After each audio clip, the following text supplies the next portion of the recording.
Hi, I'm Ben O'Brien, a 7th grader at McCarthy Middle School. Welcome to Season 3 of Ask the Superintendent. In this episode, we field questions on vacation, class size, and SAT options, as well as hearing about the changes in our school lunch program. Before we get to the questions, Dr. Lang is on location at McCarthy Middle School, checking in with some 5th graders about their start to their year. Good afternoon. This is Jay Lang, Superintendent, back with another segment of Ask the Superintendent. And today I have two students from McCarthy Middle School with me that I'm going to ask to introduce themselves. Would you mind going first? My name is Kate, and I'm a 5th grader at McCarthy Middle School. Kate, thank you. And? I am Morgan, a 5th grader at McCarthy Middle School also. Great. So these two young ladies are both 5th grade students from McCarthy Middle School. One came from the Byam and the other from Center, so we might be able to talk a little bit about that experience in a few minutes. But I know that they had some questions for me. So would you like to start first? What's your favorite part of being the superintendent? Favorite part of being the superintendent? That's a good question. I love being the superintendent. This is actually my 4th year starting in Chelmsford, and I have enjoyed each year for different reasons. I know sometimes it's tough to come back to school after the summer. You've had a lot of fun. You might have done some vacations and things. I really like getting into the fall. I think the fall is my favorite time of year. I just like to get back into a schedule and some structure and seeing the different programs get started for the school year. And I think the funnest part for me for being the superintendent is being able to go to the different schools and actually see what's happening in the classrooms. I like going to different performances that the schools have, athletic events, and just kind of seeing what the kids in the district are actually doing. For me, it's a little bit different every day. It's not like I'm coming in to do the same job every day. Something's always happening that takes my attention, and I get to go around and actually see all the good work that's happening in the district, and it changes from day to day. So that keeps it fresh for me. So I really enjoy that part of my job. Thank you. Oh, you're welcome. Did you have a question? What's the main job of the superintendent? The main job for the superintendent is actually working with all the different staff in the district around the programming that we do for the students. So I work very closely with the people that work with me at central office. So we have some people that specialize in special education, curriculum, personnel. We have to do a lot of hiring. The business office does a lot of budgeting for the schools, and then the school principals and assistant principals are the group that I work with the most. My main job is to work with them to make sure that we have good programming happening in the district, that, say we have 4 elementary schools in the district, so that all 4 elementary schools are performing well, they're all receiving the same services, and the students in each of the 4 schools are all on the same page as far as their programming is concerned. And then when they move up to the middle school, the same happens between Parker and McCarthy. And then hopefully when everyone goes on to the high school, Chelmsford High School, that they have a good experience. So a lot of my job is working with the staff in the district to make sure that they have the resources that they need to have a great school day each and every day in the district. Thank you. You're welcome. I'd like to thank Kate and Morgan for those questions, and actually now I have a couple of questions for you, if you wouldn't mind, to hear a little bit about how your year has started off at McCarthy Middle School as incoming 5th graders. Can you tell me a little bit? I know you had come from Center Elementary School, correct? Can you tell me how coming up to the middle school has been for you? Has it been exciting? And tell me a little bit about that transition. I liked the middle school. I liked Center, but I also like McCarthy because it just seems like different, and I like how we have lockers, and also we don't have to line up, and we can just go to our specialists on our own. You have a little bit more freedom between classes? Yeah. Yeah. Is this your first time actually having a locker? Yes. Do you have your own locker, or do you have to share with another student? I have my own locker. Is it all decorated, or is it the way you got it? It's the way I got it. Okay. All right. And how about you? How is coming up from 5th grade? Now, you came from the Byam Elementary School, correct? And how has that transition gone? Have you had a good start to the school year? I not definitely, but I like McCarthy a little better than Byam.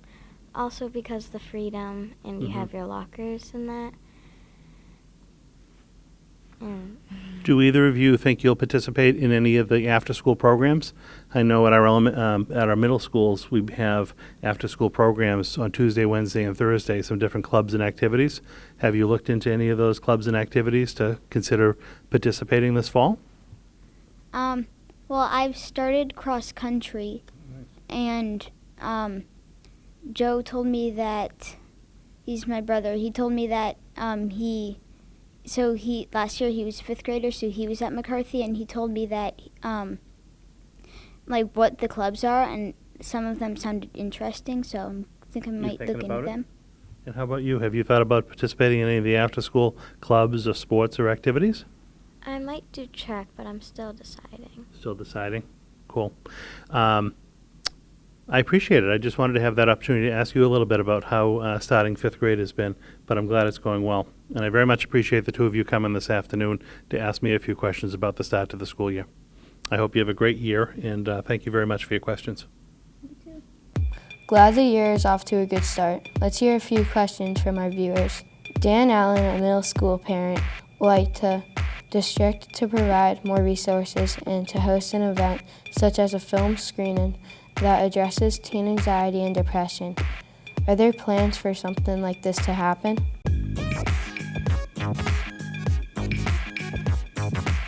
Teen anxiety and health has certainly been a topic of discussion in the Chelmsford schools, but in a lot of middle schools across the state and in New England schools for quite some time. We actually do a lot in Chelmsford to support our middle school students who may be struggling social emotionally. We have a lot of district activity and goals that are actually directed to supporting our students. At the middle school level, our health curriculum includes teen anxiety topics. We have Live Smart committees at our middle schools and our high schools where our students and staff actually work together on topics of interest for kids. In Chelmsford, we also have a very good partnership between the Chelmsford School Department and the Chelmsford Health Department. And we conduct a number of workshops and speaking series over the course of the school year. Every October, that group gets together to kind of lay out an agenda for the year and which topics might be of interest, to be able to hold some trainings and some facilitated discussions with parents during the course of the year. So I do know that this will be a topic that actually is discussed by that group to try to figure out if there is interest both among students and staff and then parents in the community to be able to get together and talk about this pressing issue. But teen anxiety and teen stress, both of the middle school and high school, is something that our school guidance counselors, our school teachers, psychologists deal with on a daily basis in the schools. We do really strive in Chelmsford to make our buildings accessible. We try to work on partnerships between students and staff so that they feel comfortable and have a responsible, comfortable adult in buildings to talk to if they're expressing or having any issues around increased anxiety or stress within schools. And again, district-wide, we have a lot of focus on strong academics in Chelmsford, but we also really do spend a significant amount of time in our resources making sure that students' social, emotional health and well-being is a focus of our work and that kids really feel supported in our schools. That is a key element of our work. Our Chelmsford Public Schools website would post, as well as individual school PTOs and Connect Ed messages that would go out to families around any of the different speaking series that we may have and host over the course of the year. So I encourage you to look at our website, to look at the Connect Ed email messages that are sent out from the schools in the district to talk about different speaking series and any particular topics that are of interest to you throughout the course of the school year. But thank you again for bringing forward this important topic for us to discuss today. An elementary school parent asked the steps are being taken to address the high number of students in kindergarten classes at Center School.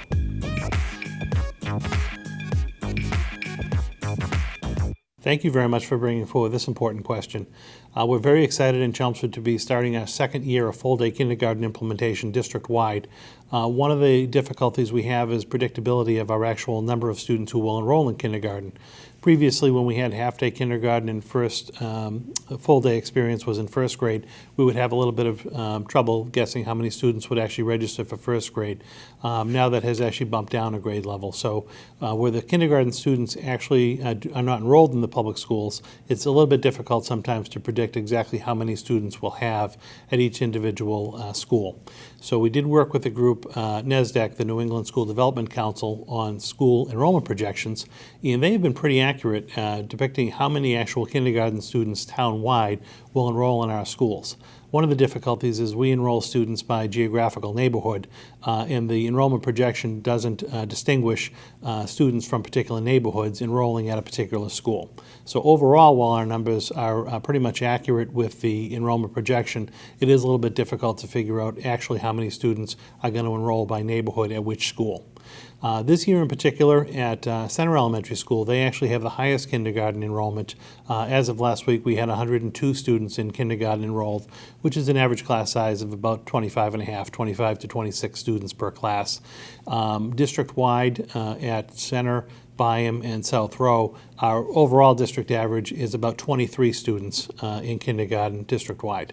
We love to see our kindergarten numbers be on the lower end. Ideally between 22 and 24 is what we shoot for as a district average.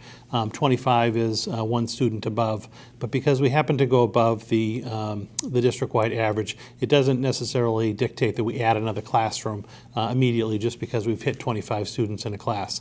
But what we'll actually look at is the actual students who are in the class, additional supports that they may need to be successful. And in the particular case at Center Elementary School this year, when we looked at the 4 classes of kindergarten students, we decided that the best allocation of additional resources would be to add some paraprofessional assistance to the teachers during the instructional learning blocks of the day. So we're actually in the process now, after seeing those numbers and seeing some of the needs of the students in the building, of adding some additional paraprofessional supports to add an additional adult during the instructional blocks in the classroom time at Center School. We also think after the start of a school year, it's often difficult to just add another section of classes.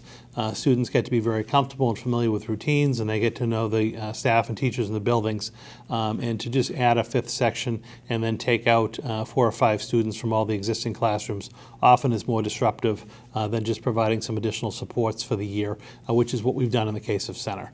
So it is something that we look at. I want the community to know that over the course of the year, in particularly the summer, every other week, we actually look at our enrollments district-wide to figure out if we have any kind of blips in the numbers or any schools are going particularly high at a grade level or might be seeing some decline in enrollment, and we make those adjustments as necessary. But in the case of Center for this year, we did decide to add some additional paraprofessional support, some more adults to the classrooms to be able to help our kindergarten kids as they're beginning their schooling career. Thank you very much for bringing forward that question. Cynthia Stott, a Center School parent, asked about the parking lot work at Center School. Last season, we were told 30 new spaces will be added last summer, yet there is no change. When will this be corrected?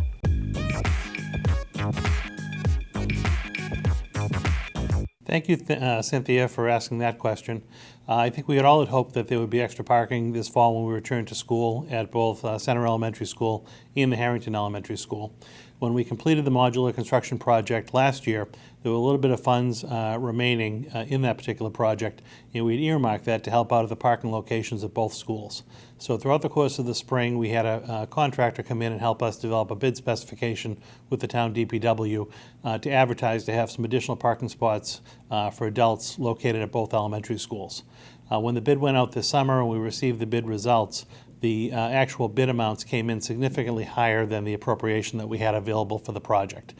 So we were not able to go forward with the construction of the additional parking spaces at either Center or Harrington Elementary Schools at that time.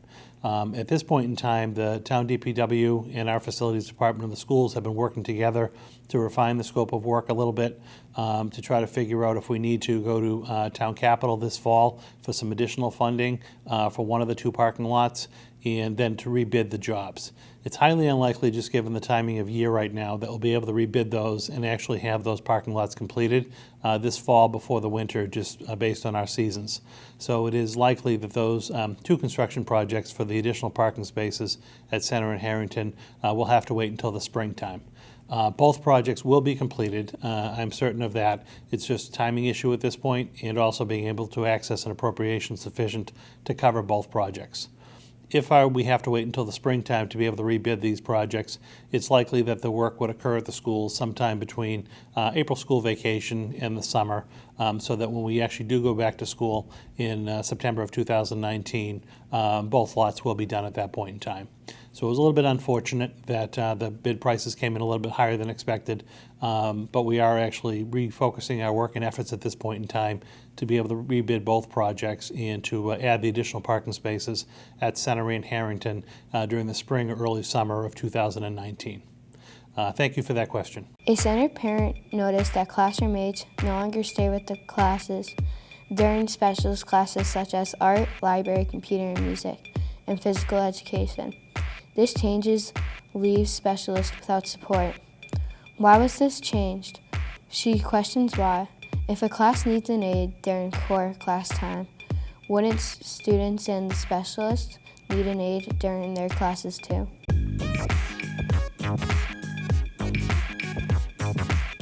Ben, thank you very much for bringing forward that question. Oftentimes, individual education plans in our buildings dictate what level of services students will receive in academic classrooms and then also specialist classrooms. So we have a great staff of teachers and paraprofessionals in the district that work with our students on a daily basis. And oftentimes within an IEP, it will specify that a classroom, student be supported in the academic classroom if they're working on areas of academic importance or areas where they may have a little bit of an academic struggle in. But that may not necessarily always be the case in other classrooms. So across the board, there's no set rules with regard to which particular classrooms are supported or which are not. A lot of it is really driven by the individual education plan of the student. You will see some classrooms will have paras that will actually be in the academic rooms with the children, and then they will go to the specials when the children go to specials, and then sometimes they do not. Sometimes a para will be reutilized to help out and provide additional academic support in a classroom when a class goes off to a special if the paraprofessional is not required in that particular class based on the individual student's IEP. So there is no set across the board rule with regard to whether paraprofessionals go with students to specials or not. It is very individual based around the actual learning needs of the student in the classroom that they're supporting. If you have any questions about level of support for your own child and whether they actually have staff that travel with them from regular core classrooms to their specials, I always recommend just having that discussion beginning with the classroom teacher, and then if there are any concerns, bringing it up to the building principal to be able to have that dialogue.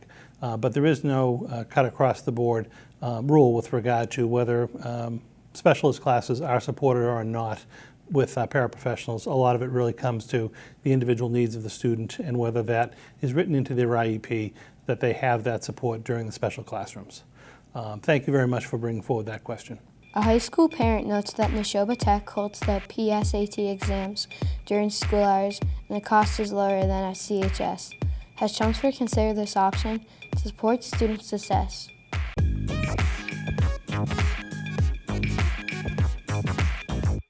Thank you for that question, and that's a good one that actually comes up a few times each fall.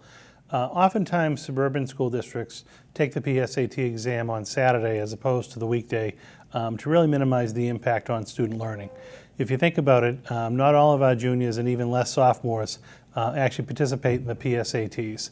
Oftentimes in urban communities or larger communities, sometimes even in regional school systems such as the tech that was mentioned, where kids are coming from so many different communities as opposed to just one community, they will opt for the weekday test, which is on the Wednesdays.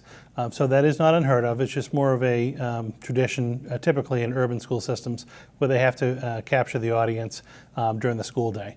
But again, in Chelmsford, we've always had the PSATs on the weekends. And again, a lot of it is to just minimize the disruption to the learning time and to the regular school schedule, because again, you wouldn't want to have the whole grade level of kids or even multiple grade levels of kids not come to school for a day just because some were going to actually participate in the test. The only difference in the cost of the test is a weekend administration versus a weekday administration.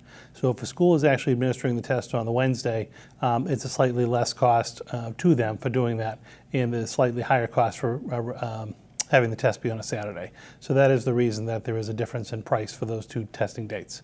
But Chelmsford is going to continue to administer the PSATs on Saturdays, but we thank you very much for bringing forward that question. A Chelmsford parent had a question regarding school vacation. Many states have only one break after the December holiday, and many educators feel that 2 spring breaks combined with snow days and single-day holidays are disruptive to the flow of learning. Does Chelmsford have any plans to consolidate the February and April breaks into one break in the spring?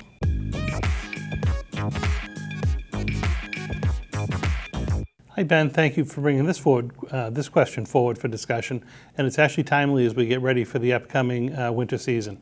Chelmsford, like a lot of other communities, still adhere to the traditional school schedule. We actually, for the first time this year, went back to school before Labor Day, and then we have the traditional 180 student day schedule. We still observe the regular Christmas, February, and April school vacation week holidays.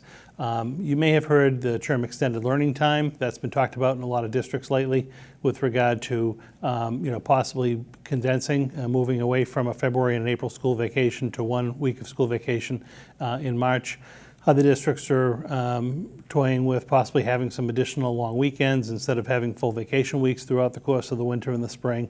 But in Chelmsford and actually most other Merrimack Valley communities, we're still adhering to the traditional school calendar schedule of having a break around the holidays at Christmas, again in February, and then in April. There are a lot of ramifications that need to be discussed when looking at this. Again, this actually is a topic that the school committee started to address a couple of meetings ago and will be looking at further this fall.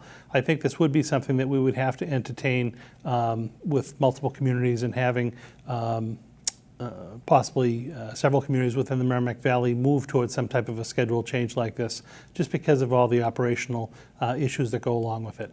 But for the present time, I don't want to have people thinking we're immediately looking to change any schedules. There are no plans in Chelmsford to make the schedule modification at this time. There is going to be a little working group that actually takes a look over the course of the school year at this and other what they call extended learning time opportunities, what to do on snow days or days when we're not able to have school due to power outages, things along those lines. Trying to be proactive for years to come if there are going to be any adjustments to schedule, both daily as well as school vacation weeks. But for the time being, we're maintaining our current schedule. But this is a topic that will be looked at, and I'm sure you'll hear more in the weeks and months to come.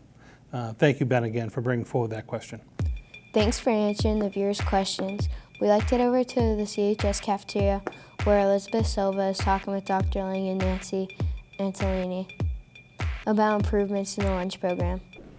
I'm Elizabeth Silva, and I'm with Nancy Antolini, the School Nutrition Director, and Dr. Jay Lang. Nancy, what are the new school food options? So we have taken over all the elementary schools, and we have 4 options for the elementary level. We have a power pack, we have a small salad that meets regulations, and we also serve that with cheese sticks and a grain. We have a cold sandwich option that goes between a ham and cheese sandwich or a turkey and cheese sandwich. And then we have the hot meal that is offered on the menu daily. And what are some options for people that do have allergies or dietary restrictions? So if we know of the restrictions, and the parents usually call us, or the nurses will speak with us about it, that it's just on preparation, how we prepare it. For example, if someone is gluten-free, we make sure that when we're preparing a salad or a power pack, which we have a couple of students in the district, that we won't add a grain to their power pack. We'll replace it with another fruit or vegetable. And when we prepare anything, that it's prepared separately and it's done with gloves on, that everything is prepared with gloves on, but it's done with totally separate gloves and all, and it's totally kept aside from everyone else. Yeah, that's good. And what kind of pull do you have over the food options and stuff like that? Well, I think Nancy and her staff actually work pretty closely with the individual school staff to talk about what kids might like to actually eat at lunch. You were able to take a look at production records and see which meals go over better than others in the schools. So Nancy and her staff actually put together a lunch menu, which we advertise on our district website. Parents can actually see what options their children would be able to eat for lunch. I think there's a very good variety of foods, and I think particularly at the elementary school level, as you recall in past years, we had a preferred meals model, which the meals were kind of cooked on site. They were coming in from a different vendor, and one of Nancy and her staff's great ideas was really to bring that in-house. So there's been a lot of work this year at the kitchen at the high school, retrofitting it, bringing it up to speed with some new equipment. All of the lunches for our elementary schools are now prepared here at the high school. I don't know if you might like to talk a little bit about what went into that, and then how the meals are actually being shipped out to the schools for lunch each day. But we've received just in the first month some very good feedback about those particular lunches. And as Nancy actually showed you a few here today, I've heard nothing but positives about the Power Packs. They seem to be really popular in the schools, and we're getting some very good feedback from the parents as well as students who are actually eating the meals each day. Yeah.